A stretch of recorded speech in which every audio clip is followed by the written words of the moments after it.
పేద ప్రజలు ఎవరు ఏమనలేరు కదా, అనలేక వాళ్ళ మీద దౌర్జన్యం చేస్తుంది. 35 సర్వే నెంబర్ కానీ 130 సర్వే నెంబర్ కానీ ఇంకేమైనా కానీ ప్రభుత్వ భూములు ఎక్కడ ఖాళీ జాగా ఎక్కడ కనిపిస్తే అక్కడ కబ్జాలు చేస్తున్నారు. ఈ ఊదారంగు చీర కట్టుకున్న ఆమె దీపా నరసింహులు 9వ వార్డుకు కౌన్సిలర్, మున్సిపాలిటీ తాండూర్ల మాజీ వైస్ చైర్మన్ ఉండే కూడా ఈ వారి చైర్మన్ అవుతుండే జర్రట్లా మిస్ అయింది. ఈ ఎర్ర రంగు పంజాబీ డ్రెస్సులు ఉన్న ఆమెనేమో 32 నంబర్ వార్డ్ కౌన్సిలర్. తక్కిన కౌన్సిలర్ ఎక్కడ పోయారంటే జర పక్కకు నిలబడ్డారు. వీళ్ళు ఈరోజు ఇక్కడికి ఎందుకు వచ్చారంటే ఇక్కడ ఒక ఆమె 50 సంవత్సరాల నుండి ఆ పశువులను కట్టుకొని అక్కడ ఒక చిన్న జాగా ఉన్నది, 20 గజాల జాగా. దానికి డీఫామ్ కూడా ఉంది. అయినా కానీ మున్సిపల్ సిబ్బంది వచ్చి ఆ డబ్బా అనధికారమని, ఎన్క్రోచ్మెంట్ అని, దాన్ని డ్యామేజ్ గిట్లా చేసిర్రని వాళ్ళకి అండగా నిలవనీకి వచ్చిర్రు వీళ్ళు. మీరేం భయపడొద్దు, మీరేం ఇబ్బంది పడొద్దు, మీకోసం మేము అందరం ఉన్నాము, మేము వస్తాము, తప్పకుండా మిమ్మల్ని కాపాడుతాము, మీ హక్కులను కాపాడుతాము అని చెప్పి వచ్చిండ్రు. ఎందుకంటే వీళ్ళు ఇక పట్టు బదలని విక్రమార్కమ్మ లాగా ఈ అమ్మ మళ్ళా ఈ కితకు తప్పకుండా చైర్పర్సన్ కావాలని చెప్పి జనాలలో తిరుగుతూ వాళ్ళ బాగోగులను చూస్తూ మంచి చెడ్డలను ఆర్చుకుంటూ మరి ఎవరికైనా ఇబ్బంది కలిగితే ఈ విధంగా రెక్కలు కట్టుకొని వాలిపోతుంది.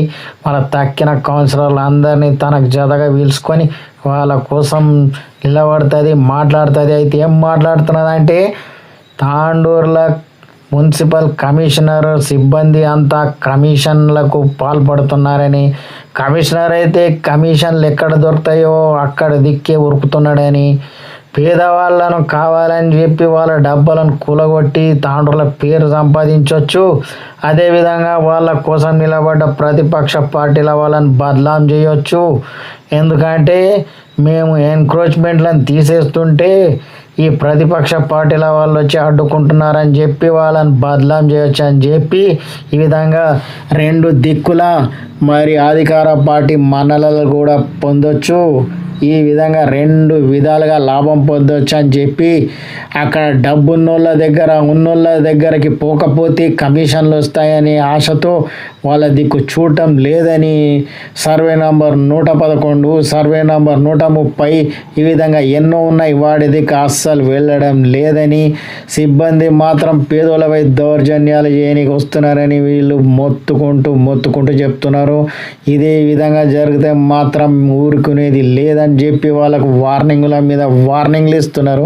మరి ఈ అమ్మ ఏం మాట్లాడుతున్నదో మనం తెలుసుకుందాం. ప్రభుత్వ భూములలో కాంప్లెక్స్లు కట్టిరంటారు కదా, అవి ఏ సర్వే నంబర్లు ఉన్నాయి? అవి 111 సర్వే నంబర్, అది అందరికీ తెలిసిందే. బీఆర్ఎస్ మేము గెలిచిన నుంచి మేము ఫస్ట్ పట్టుకున్న ఇష్యూ అది 111 సర్వే నంబర్లో. స్కూల్ కి సంబంధించిన స్కూల్లో కమర్షియల్ కాంప్లెక్స్ కట్టుకొని అమ్ముకున్నారు. అయితే వాటిని విడిచిపెట్టి అక్కడ పోయే దమ్ములు లేవంటున్నారా వాళ్ళ దగ్గర? అటువంటి వాళ్ళ దగ్గరకు పోయి దమ్ములు మున్సిపాలిటీ వాళ్ళ దగ్గర లేవంటారా? ఉండదు కదా, వాళ్ళ ప్రెషర్ ఉంటుంది. ఈ చిన్న పేద ప్రజలు ఎవరు ఏమనలేరు కదా, అనలేక వాళ్ళ మీద దౌర్జన్యం చేస్తుంది. నిన్న మొన్న చూసిన కూరగాయలను లేపేయలేదా, నిన్న మొన్న కూరగాయలు కూర్చోబెట్టుకొని వాళ్ళ జీవనోపాధి కోసం బతుకుతే వాళ్ళని లేపేసి పక్కన పెట్టేసిరు. ఇప్పుడు ఇక్కడ పడ్డారు. ఓన్లీ పేద ప్రజల మీదనే వాళ్ళ ప్రతాపం చూపిస్తారు.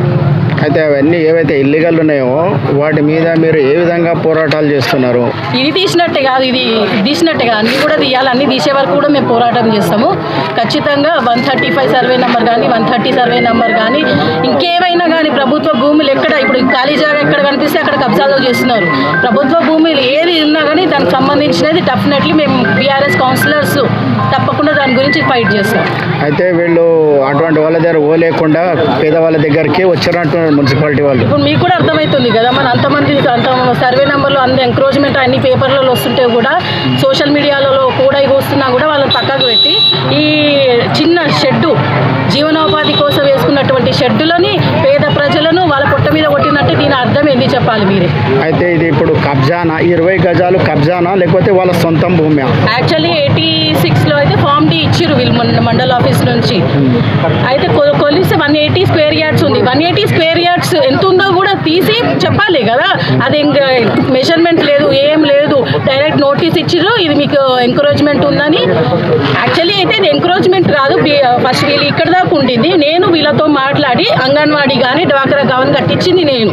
సో అప్పుడు వీళ్ళకి ఈ బర్రెల కోసం షెడ్ వేసుకోవడం జరిగింది. అప్పటి నుంచి కాదు, 40 years నుంచి ఉంది. ఇది ఏం కొత్తగా వేసుకుంది కాదు, నిన్న మొన్న వేసుకుంది కాదు, 40 years నుంచి ఇది ఇట్లనే ఉంది. కాకపోతే ఈ రోజు ఏంటంటే వర్షాకాలంలో గడ్డి వాళ్ళ భూమి ఉండే అది అమ్మేసుకోవడం వల్ల ఏంటంటే ఈ గడ్డి నానకుండా ఉండడానికి వాళ్ళు షెడ్ మాత్రం వేసింది. 2 లక్షల వర్త్ షెడ్ వాళ్ళ అప్పులు చేసి వేసుకున్నారు. మరి అయితే వాళ్ళ దగ్గర బడాబాబుల దగ్గర ఎందుకు పోలేకపోతున్నారు? అది మీరు చెప్పారు ఒకటి, అది కాకుండా ఇంకేమైనా ఉందా? ఉంటుంది. దీని వెనక ఎవరెవరు కమిషన్లు తిన్నారో, ఎవరెవరు అన్ని తిన్నారో అన్ని బయటికి వస్తాయి. దాంట్లో ప్రజలు ఏం కూర్చుంటలే. కమిషన్ల ద్వారానే ఈరోజు కమిషనర్ కూడా కళ్ళు గంతలు కట్టుకొని మున్సిపాలిటీ అడ్మినిస్ట్రేషన్ చేస్తున్నారు. అందరికీ తెలుసు దీని వెనక ఎవరు ఉన్నారో, పడాబాబుల ఆ సర్వే నెంబర్లో ఎందుకు వెళ్తలేరో అందరికీ తెలిసిన విషయమే. కమిషన్ల ద్వారానే. అయితే మీ మాట ప్రకారం బడాబాబుల దగ్గరకు పోతే డబ్బులు వస్తాయి, చిన్న డబ్బాల దగ్గరకు పోతే డబ్బులు రావని వాళ్ళు ఈ విధంగా వాళ్ళు చర్యలు చేస్తున్నారని చెప్తున్నారు.